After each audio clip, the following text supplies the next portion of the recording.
and joined up with the groups that were forming a partisan army. This partisan army became one of the most organized and effective forces the Soviets had ever faced.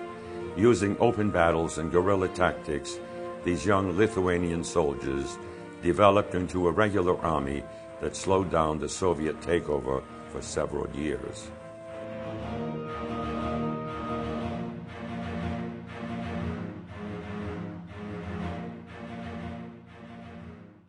Jie patys, vat kad ir aš išgyvenęs 12 metų Rusijoje ir aš mačiau, kaip sako, patys.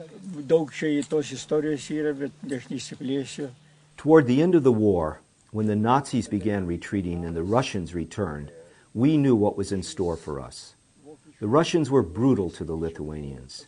They would force the men to join the Red Army, march them away, send them to the front, which meant certain death, or sometimes they just shot them on the spot. So we started to hide. That's when we became partisans.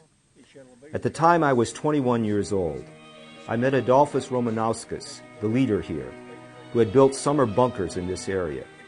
In the winter of 1944, Romanauskas, who used the code name Hawk, asked if they could build a secret underground bunker on my father's farm. Because of the location near the river, this bunker became the central command post for the partisan movement of Lithuania.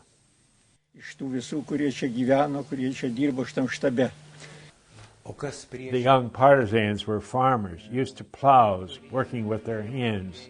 They were not professional in the use of guns. I have so many good memories of the partisans. When they showed up in your village, you felt more confident. They were such handsome young men, proud in their uniforms, disciplined. They were so different from the stribai, who were crude and cruel. Of course, the partisans were outnumbered and suffered great casualties. So things went from bad to worse. Soviet terror was so far-reaching, entire villages were destroyed, wiped off the map. Farms were burned. Our institutions and traditions were uprooted. Everything was turned upside down. There was no rule of law, and there was a total lack of morality.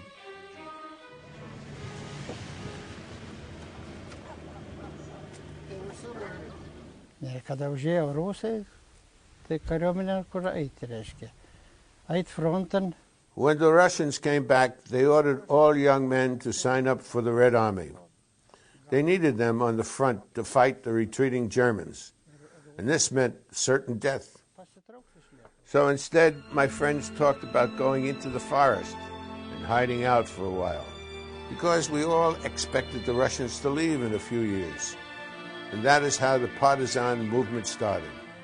The Russians were ruthless, deporting people who had done nothing, shooting innocent people, taking our land. In our village, there was a 16-year-old boy, who was on his way to school. The KGB soldiers took him down by the lake. They tortured him, broke his arms, then they killed him. For me, life in the bunker was not difficult because we all knew why we were there and what we were fighting for. But it was dangerous. One time I was in a bunker out in the woods, and there was a lot of Soviet activity.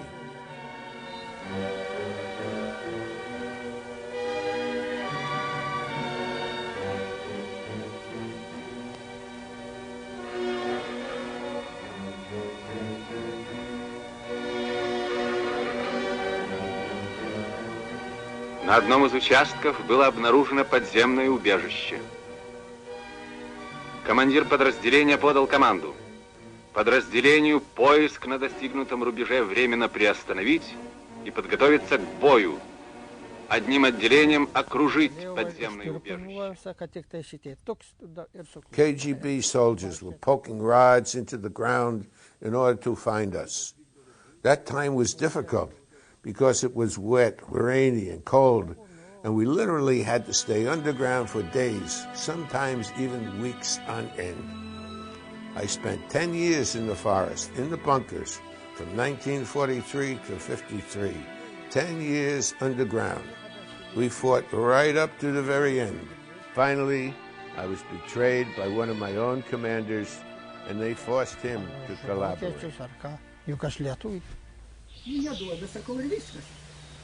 Tai šitas išūtenas. Kokia jo ten buvo, kas ten, tai aš nežinau, kokia jo ten pareiga buvo. Tai sako, ką jūs galvojat, sako, kad jūs neduodat. Nebežinau, nuo ką pradėti. I don't know where to start. I was a liaison with the partisans here.